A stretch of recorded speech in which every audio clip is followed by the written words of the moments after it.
Hello, good morning. कैसे हैं आप लोग? मैं अभिषेक, आपका दोस्त, आपका कैरियर गाइड मेंटर जो भी है, ठीक है ना। तो आज हम डिस्कस करेंगे मिडवाइफरी के बारे में। ये हमारी मिडवाइफरी की सेकंड क्लास है। सकल से थोड़ा ऐसा लग रहा होगा, सो के उठ के आया हो। हाँ, सो के उठ के आया हो, जस्ट अभी बना ही रहा हूँ, वो भी नहीं बुला दूँगा, ठीक है ना। तो आज जो आपकी क्लास होगी वो मिडवाइफरी की क्लास होगी, ठीक है ना। मिडवाइफरी में आज हमारी सेकेंड क्लास है। उसके अंदर हम पढ़ेंगे फीमेल रिप्रोडक्टिव सिस्टम। तो फीमेल रिप्रोडक्टिव सिस्टम की बात आ रही है तो आप समझ चुके होंगे कि ये वो बात चल रही है। डेफिनेशन में हमने पढ़ाया था कि फीमेल रिप्रोडक्टिव सिस्टम है, उससे संबंधित बीमारियों का अध्ययन करते हैं, तो उसको हम क्या कहते हैं? गायनिकोलॉजी। तो बात चल रही है गायनिकोलॉजी की, राइट। तो फीमेल रिप्रोडक्टिव सिस्टम्स में आज हम पढ़ेंगे internal genital organs. Genital organs दो प्रकार के होते हैं, मतलब जन्म तंत्र दो प्रकार के होते हैं।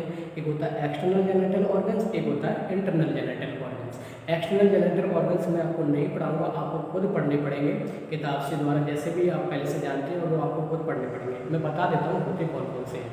एक्सटर्नल जेनेटल ऑर्गन्स की अगर हम बात करेंगे तो वो होते हैं आपके mons pubis, labia minora, labia majora, vestibule. Vestibule के अंदर जो भी ओपनिंग है वो आ जाएंगी, जैसे आपकी urethral opening, vaginal opening, skene's glands, Bartholin glands, ये ग्लैंड्स आ गए। फिर आपका पेरिनियम एंड फोरचैप, फिर पेरिनियम, ये क्रम है इसका, ठीक है ना। तो ये आप एक्सटर्नल जो जेनेटल ऑर्गन्स हैं वो आप खुद पढ़ेंगे, राइट। और मैं आपको पढ़ाऊंगा इंटरनल जेनेटल ऑर्गन्स, क्योंकि internal genital organs mostly competition में और एग्जाम में भी पूछ लिया जाता है, ठीक है। तो हम बात करते हैं इंटरनल जेनेटल ऑर्गन्स की, ठीक है। उससे पहले हम मिडवाइफरी क्लास आपको बता चुके हैं, वीडियो ज़्यादा बड़ा बनाते नहीं हैं क्योंकि दिक्कत होती है, ठीक है ना, अपलोड करने में, ठीक है। तो इंटरनल जेनेटल ऑर्गन्स जो हैं वो कौन कौन से होते हैं? इंटरनल जेनेटल ऑर्गन्स की अगर क्रम से बात करें तो सबसे पहले आपका vagina, number 2 uterus, number 3 Fallopian tube, number 4 ovary. तो सबसे पहले जो ऑर्गन्स है कौन सा है आपका? वेजाइना। तो उसके बारे में आज हम डिस्कस करेंगे, वेजाइना के बारे में। तो आइए डिस्कस करते हैं वेजाइना। वेजाइना को दूसरा नाम होता है कॉल्को। वेजाइना का दूसरा नाम कॉल्को भी बोलते हैं, मतलब vagina is also known as colpo. अगर इसकी बात करें कि क्या क्या होती है, vagina is a fibromuscular tube connect womb. Womb का मतलब यूटरस, राइट। बॉम्ब का मतलब है uterus. Fibro connective tissue connect with womb, मतलब वेजाइना एक फाइब्रोमस्कुलर ट्यूब जैसी एक संरचना होती है जो यूटरस से कनेक्ट रहती है। इसमें और क्या होता है? It is organ of coitus. It is organ of coitus means ये एक प्राइमरी सेक्सुअल ऑर्गन भी है, मतलब प्राइमरी सेक्स ऑर्गन भी है कौन? वेजाइना, ठीक है। उसके बाद में it help in baby delivery. ये बेबी डिलीवरी में हेल्प करवाता है, कौन करवाता है? Vagina. It help in maturation cycle. Maturation cycle में हेल्प करता है, क्योंकि जो भी एंडोमेट्रियम सेड होती है, रेगुलेट होती है, तो उसके द्वारा जो भी मटेरियल वेस्ट होता है, ब्लडिंग वगैरह जो भी होती है, वो बाहर आती है। किसके द्वारा आती है? वेजाइना के द्वारा बाहर आती है। और बोल सकते हैं it is the part of first genital internal genital organs, मतलब इंटरनल जेनेटल ऑर्गन्स का फर्स्ट पार्ट होता है कौन? वेजाइना। है क्लियर हुआ? मतलब पहला हम क्या होता है? It is fibromuscular tube connect with the bomb. एक फाइब्रोमस्कुलर ट्यूब है जो किससे कनेक्ट रहती है? बॉम्ब से। फाइब्रोमस्कुलर ट्यूब का मतलब इलास्टिसिटी, जैसे इलास्टिक है, मतलब जैसे सेक्स होता है तो सेक्स की ड्यूरेशन क्या होता है? घर्षण होता है, फ्रिक्शंस काफ़ी होते हैं, जिसकी वजह से जगह बनती है। देन फिर होने के बाद में क्या होता है? फिर से वो पूरी नॉर्मल स्टेज में आ जाती है। इसी को तो बोलते हैं फाइब्रोमस्कुलर ट्यूब या इलास्टिक ट्यूब, राइट। उसके बाद में आप पढ़ेंगे लेंथ के बारे में। इसकी लेंथ के बारे में अगर बात करें तो एंटीरियरली, मतलब आगे की तरफ से अगर देखा जाए तो 7.5 सेंटीमीटर होती है। कोई बुक पढ़ेंगे तो किसी बुक में आपको 7 सेंटीमीटर मिलेगी, किसी बुक में 8 सेंटीमीटर मिलेगी, किसी में 7.5 सेंटीमीटर मिलेगी, लेकिन मैं आपको 7.5 सेंटीमीटर एंटीरियरली लेंथ बता रहा हूँ, ठीक है। अगर पोस्टीरियरली की बात करेंगे तो 9 सेंटीमीटर होती है, ठीक है। अब बात करते हैं कि development of vagina. Development of vagina, vagina का डेवलपमेंट कैसे होता है? कुछ जर्म लेयर होती है, जैसे एक्टोडर्म, मेसोडर्म और एंडोडर्म। तो उसी से क्या होता है? अपर जो 1/3 पार्ट होता है, मतलब एक तिहाई जो पार्ट अपर होता है ऊपर वाला, वो बनता है किससे? आपका एक्टोडर्म से। एक्टोडर्म से 1/3 पार्ट ऑफ वेजाइना जो होता है, वेजाइना का 1/3 पार्ट जो होता है वो एक्टोडर्म से बनता है, और 2/3 पार्ट जो लोअर 2/3 पार्ट होता है वो मेसोडर्म से बनता है। आपका लिखने की जगह नहीं थी इसलिए मैं लिख नहीं पाया हूँ, ठीक है ना। ये लिखा है, अपर 1/3 पार्ट एक्टोडर्म से बनता है और लोअर 2/3 पार्ट आपका मेसोडर्म से बनता है। मेसोडर्म, एक्टोडर्म और एंडोडर्म, ये सब आपकी जर्म लेयर हैं, जो अब हम आपको प्लीज उसके बारे में बताएंगे, फर्टिलाइजेशन के बारे में, तब क्लियर हो पाएगा आपको, ठीक है ना। तो अभी आपको क्या समझना है? India vagina is develop from sinovaginal bulb of Mullerian duct, ये लिखा हुआ है। Vagina is develop from sinovaginal bulb of Mullerian duct. इसका मतलब क्या हुआ, जो वैजाइना डेवलप होती है वो साइनोवैजिनल बल्ब होता है, उसमें एक मुलेरियन डक्ट होती है, उसके द्वारा डेवलप होती है। मीन्स ये है कहने का मतलब है, जैसे फर्टिलाइजेशन होता है तो एकदम से बच्चा नहीं बनता है, तो कुछ उसमें डक्ट रहती है, 2 डक्ट रहती हैं। अगर फीमेल बेबी बनेगा तो डक्ट कौन सी हावी हो जाएगी, डक्ट मुलेरियन डक्ट हावी हो जाएगी, जिसकी वजह से क्या फीमेल बेबी बन जाएगा।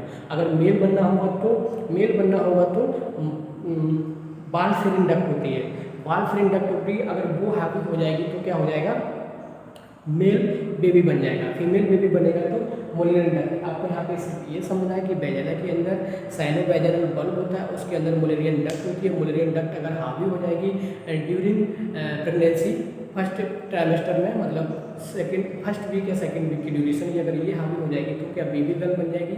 और अगर बाल फ्रेम डक्ट अगर हावी होगी तो क्या बन जाएगा, आपका बेबी गर्ल मतलब मेल बन जाएगा, ठीक है ना। ऐसा इसलिए होता है क्योंकि फीमेल्स में तो क्रोमोसोम्स फिक्स हैं, 46 मेल फीमेल दोनों में पाए जाते हैं क्रोमोसोम्स। फीमेल में रहता है गुणसूत्र XX और मेल में रहता है XY। तो फीमेल का इसमें लड़का होगा लड़की होगी, इसमें फीमेल्स का कोई रोल नहीं है, सब रोल्स किसका है, मेल्स का रोल है, क्योंकि मेल में अंदर क्या पाए जा रहे हैं, X और Y, पता है आपको ये चीज़ है ना। और फीमेल के अंदर X और X पाए जा रहे हैं। अगर मेल का X आ गया किसके पास, फीमेल के पास, तो लड़की हो गई। अगर मेल का Y क्रोमोसोम्स आ गया किसके पास, फीमेल्स के पास, तो लड़का हो गया। तो लड़की तो वैसे ही बदनाम होती है कि ये ऐसा करे, लड़की हो रही है बार बार, जबकि डिपेंड किसके ऊपर, सारा का सारा डिपेंड किसके ऊपर, मेल के ऊपर डिपेंड करता है। इसीलिए कहते हैं जागो ग्राहक जागो, पड़ोसन को लेके भागो, ठीक है ना। ये आपको समझ में आ चुका है कि मुलेरियन डक्ट अगर डेवलप हो रही है, मुलेरियन डक्ट अगर हावी हो रही है, तो इसका मतलब ये हो गया कि बेबी गर्ल होगी। और अगर बाल फ्रेम डक्ट अगर हावी हो रही है तो कौन होगा, बेबी मेल, बच्चा होगा, कैसा होगा, लेकिन मेल होगा।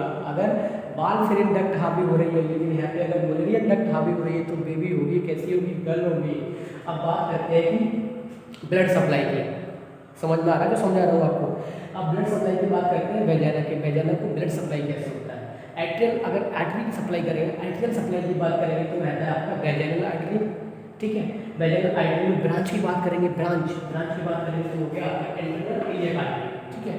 अब बात करते हैं वेनस ड्राइनेज, मतलब वेनस ड्राइनेज मतलब रिटर्न कैसे होगा ब्लड, वो कैसे होगा, वैजाइनल वेन के द्वारा, वैजाइनल वेन के द्वारा, ठीक है। अगर ब्रांच की बात करेंगे तो इंटरनल इलियक वेन, ठीक है, जो किसमें हो जाएगी, इंफीरियर वेना केवा में कनेक्ट होकर कहाँ पहुंचाएगी ब्लड, आपने कार्डियोवास्कुलर सिस्टम पढ़ा होगा।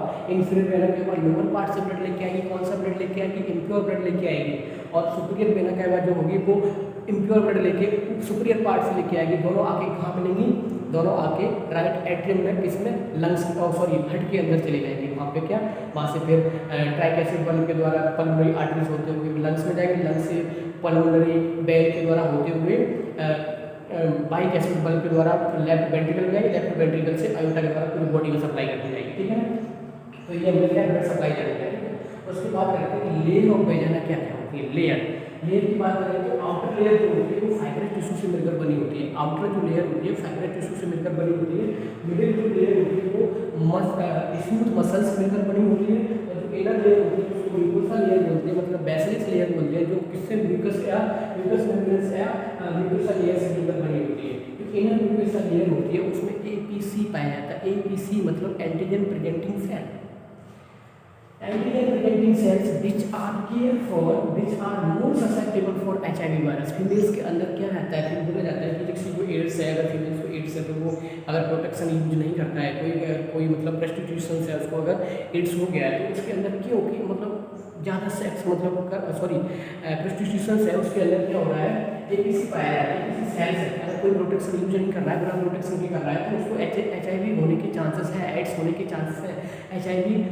एड्स कोई बीमारी नहीं है, HIV की 4th कैटेगरी मतलब 4th स्टेज, मतलब HIV एक इन्फेक्शन है, कोई इन्फेक्शन अगर 4th कैटेगरी में पहुंच जाता है तो उसको एड्स बोलते हैं। एड्स कोई बीमारी नहीं है। APC क्या, एंटीजन प्रेजेंटिंग सेल्स कहाँ पाई जाती हैं, वैजाइना के अंदर पाई जाती हैं। किसमें पाई जाती है, फीमेल्स के अंदर पाई जाती है, जो क्या करती है, more susceptible for HIV virus. More susceptible ये होता है कि काफ़ी प्रोन मतलब चांसेस रहते हैं, काफ़ी ज़्यादा आकर्षित करती है कि इसको HIV को इन्फेक्शन को तो किसके द्वारा फैला मतलब फीमेल्स के द्वारा मेल्स में फैल जाता है, ठीक है ना। मतलब ये होगा कि वेजाइना के अंदर APC पाया जाता है, एंटीजन प्रेजेंटिंग सेल्स होती है, वो मोर ससेप्टेबल किसके लिए रहती है, HIV इन्फेक्शन के लिए रहती है, जो क्या करती है HIV कहलाती है। इतना समझ में आया। अब बात करते हैं किसकी, जो एडल्ट वेजाइना, जो एडल्ट फीमेल वेजाइना होती है वो किस टिश्यू से मिलकर बनी होती है। एडल्ट जो फीमेल वेजाइना होती है वो किससे मिलकर बनी होती है, non keratinized stratified subcutis epithelium tissue. Tissue के बारे में आपने पढ़ा होगा तो जरूर आपको पता होगा। Non keratinized stratified subcutis epithelium tissue इससे मिलकर बनी होती है। इसका मतलब देखिए, अगर मतलब बताऊँ तो काफ़ी टाइम लग जाएगा, ठीक है ना। और न्यूबॉर्न की जो वेजाइना होती है, न्यूबॉर्न जो बच्चा न्यू एकदम मतलब पैदा हुआ उसकी जो वेजाइना होती है वो ट्रांजिशनल एपिथेलियम टिश्यू से मिलकर बनी होती है। इतना क्लियर हुआ। ट्रांजिशनल एपिथेलियम टिश्यू से मिलकर बनी होती है किसकी वेजाइना, फीमेल की, कौन सी, जो न्यूबॉर्न है, ठीक है। एक बार रिवाइज करा देते हैं पूरा, ठीक है। इसके बाद पहले देखिए हमने इंटरनल जेनिटल ऑर्गन्स के बारे में जाना, उससे पहले एक्सटर्नल आपको खुद पढ़नी है, ये बात आपको पता ही है।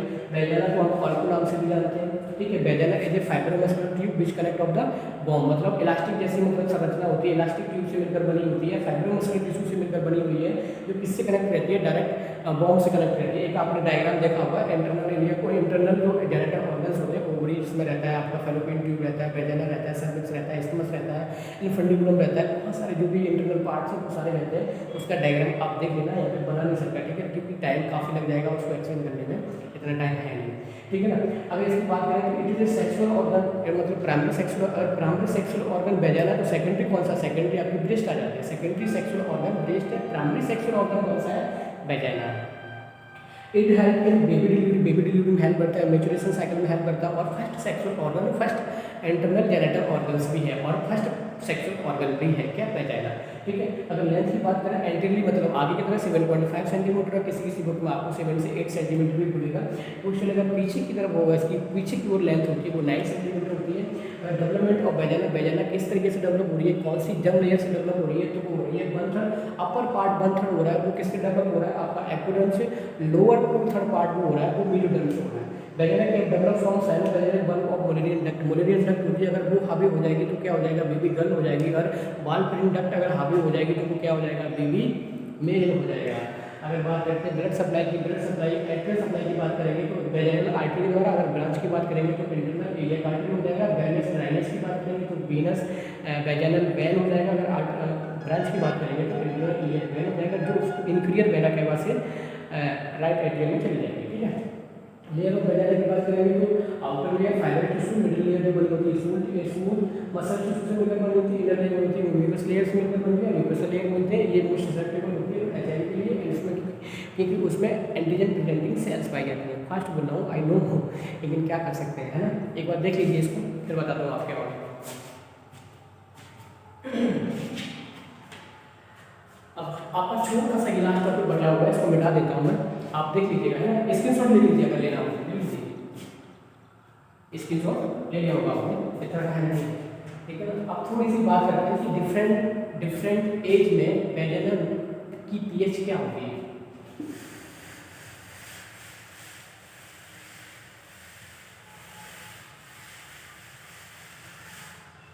टॉपिक क्या है, in different as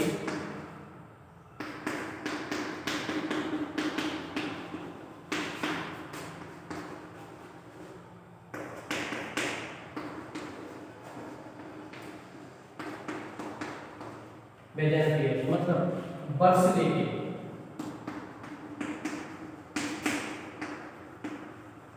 two week तक कैसी होती है, बर्थ से लेके मतलब बेबी पैदा हुई और 2 वीक की है तो कितनी होगी पीएच, पीएच कैसी होगी वेजाइना की, कैसी होगी आपकी, एसिडिक। क्यों होगी acidic, due to maternal oestrogen effect. माँ के द्वारा क्या हो रहा है, एस्ट्रोजन का इफेक्ट है किसके अंदर, बेबी गर्ल्स के अंदर, इसलिए बेबी गर्ल्स का जो वेजाइना का पीएच होगा वो एसिडिक होगा। कब तक होगा, 2 वीक तक होगा। इसके बाद में बात करते हैं 2 वीक के बाद प्यूबर्टी तक, प्यूबर्टी टिल प्यूबर्टी कैसा होगा, एल्कलाइन होगा, एल्कलाइन होगा पीएच कब, प्यूबर्टी तक, प्यूबर्टी तक कैसा होगा, एल्कलाइन होगा, राइट, प्यूबर्टी तक एल्कलाइन होगा। अब रिप्रोडक्टिव एज की बात करते हैं, नोट करते हैं ना,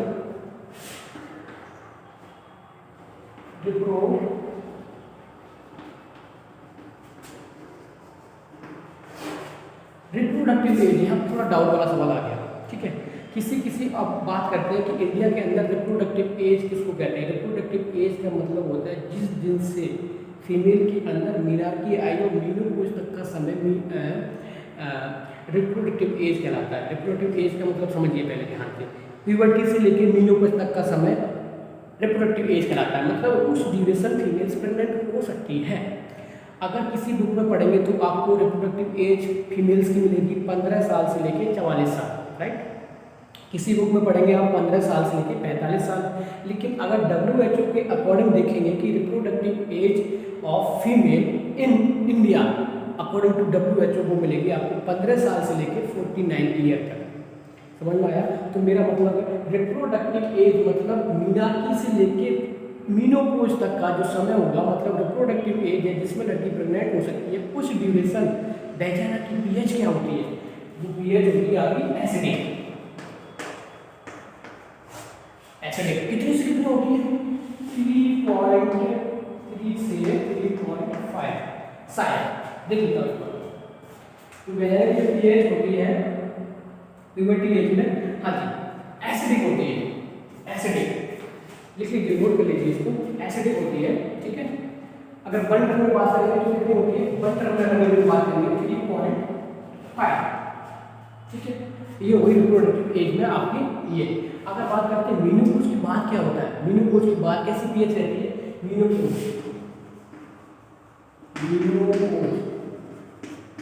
मीनोपॉज में कैसी रहती है, स्लाइटली कैसी रहती है, एल्कलाइन पहुंच जाती है, मतलब 7 के ऊपर चली जाती है, एल्कलाइन चली जाती है, स्लाइटली एल्कलाइन, ठीक है। अगर बात करते हैं किसकी, रिप्रोडक्टिव एज की मैंने बता दिया आपको, मीनोपॉज मैंने आपको बता दिया। अब बात करते हैं कि प्रेगनेंसी में कितनी रहती है, प्रेगनेंसी में स्लाइटली कैसी हो जाती है, स्लाइटली एल्कलाइन, स्लाइटली एसिडिक हो जाती है, 6.8। प्रेगनेंसी के अंदर वैजाइना की पीएच कितनी रहती है, 6.8 रहती है, स्लाइटली एसिडिक हो जाती है। रिप्रोडक्टिव एज में नॉन प्रेग्नेंट फीमेल्स के अंदर वैजाइना की पीएच एसिडिक रहती है 3.5, 3.3 से 3.5 तक, वन पार्ट में बात की जाए तो 3.5। अब बात करते हैं ऐसा क्यों होता है, एसिडिक क्यों होती है। अब बात करते हैं एसिडिक क्यों होती है, नोट कर लिया, आपको मिटा देता हूँ उसको, है ना, राइट। अब देखिए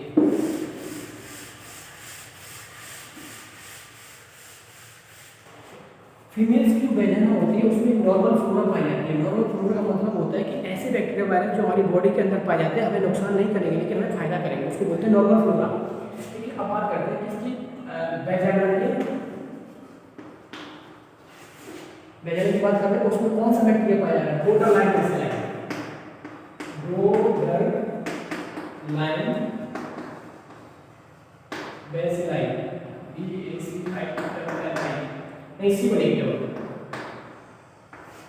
बोर्डरलाइन बैसिलाई और लैक्टोबैसिलस।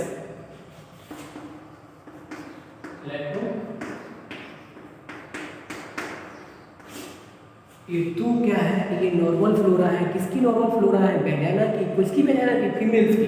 समझ में आया, फीमेल्स की वैजाइना की नॉर्मल फ्लोरा का मतलब होता है ऐसे बैक्टीरिया वायरस जो हमारी बॉडी के अंदर है, हमको कोई नुकसान नहीं पहुंचाएंगे, उससे हमको क्या लाभ मिलेगा, उसको बोलते हैं नॉर्मल फ्लोरा। तो बॉडी के वैजाइना के अंदर नॉर्मल फ्लोरा बोर्डरलाइन बैसिलाई और लैक्टोबैसिलस होती है।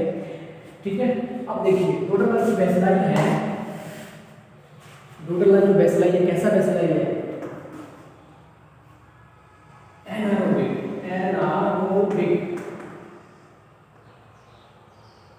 Anaerobic bacteria.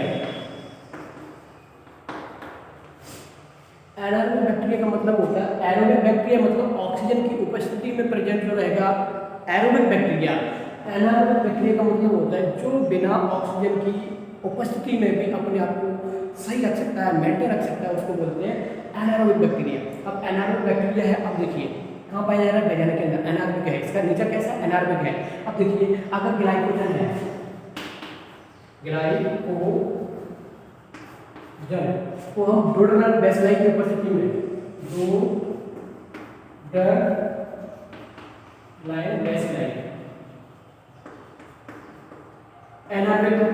एनारोबिक रिएक्शन करवाते हैं। ग्लाइकोजन है हमारी बॉडी के अंदर पाया जा रहा है, अगर उसका हम डोडरलाइन बेसलाइन के अंदर क्या कराते हैं, एनारोबिक रिएक्शन कराते हैं, तो क्या बनता है, लैक्टिक एसिड।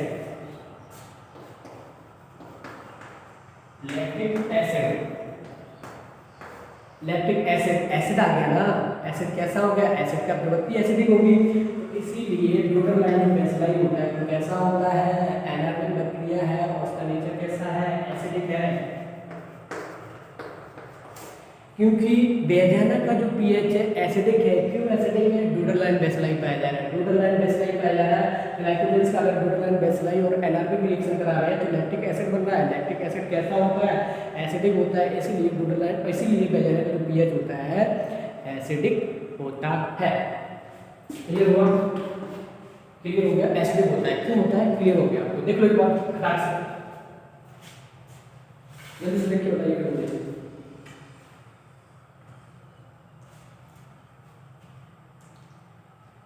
ग्लाइकोजन का जो ग्लाइकोजन, हाँ ग्लाइकोजन, ठीक है, ग्लाइकोजन का मैंने करा दिया। इसीलिए क्या बेजाना का पीएच कैसा रहता है, एसिडिक रहता है। इसीलिए किससे बचाता है, हमें यूटीआई से बचाता है, और दूसरा किससे बचाता है, वेजिनाइटिस से बचाता है, वेजिनाइटिस।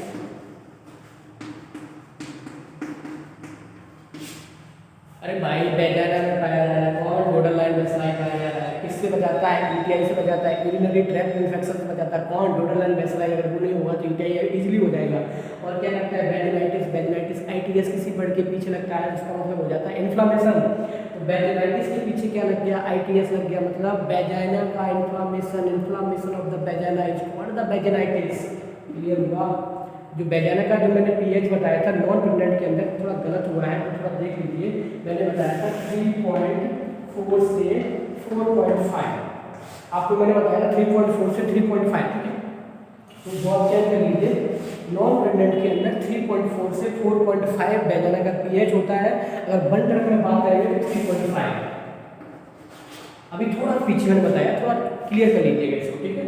3.4 से 4.5 होता है नॉन प्रेग्नेंट के अंदर वेजाइना का पीएच, ठीक है। अगर वन टर्म में बात करें, एक ही वर्ड में बात करें कि नहीं, एक्यूरेट मेरे को बताइए कितना होता है, 3.5 क्या, वेजाइना का पीएच नॉन प्रेग्नेंट के अंदर, ठीक है। आज का टॉपिक यही था, इतना ही यहीं तक था। आशा करता हूँ आपको समझ में आया होगा, ठीक है ना। मिलते हैं फिर नेक्स्ट वीडियो में, ठीक है। आज की जो वीडियो थी काफ़ी बड़ी हो जाती है, इसलिए मैं छोटा ही रखना चाहता हूँ, जितना हो सके कम से कम में करना चाहता हूँ, ठीक है। तो एक बार देख लीजिएगा, नहीं समझ में आए दोबारा से फिर चलाइए, नहीं समझ में आए दोबारा, जब तक समझ में नहीं आए तब तक करते रहिए। आवाज़ थोड़ी गूंजती है, उसकी प्रॉब्लम है, आई नो, लेकिन करते हैं कुछ। Okay, all the best, thank you.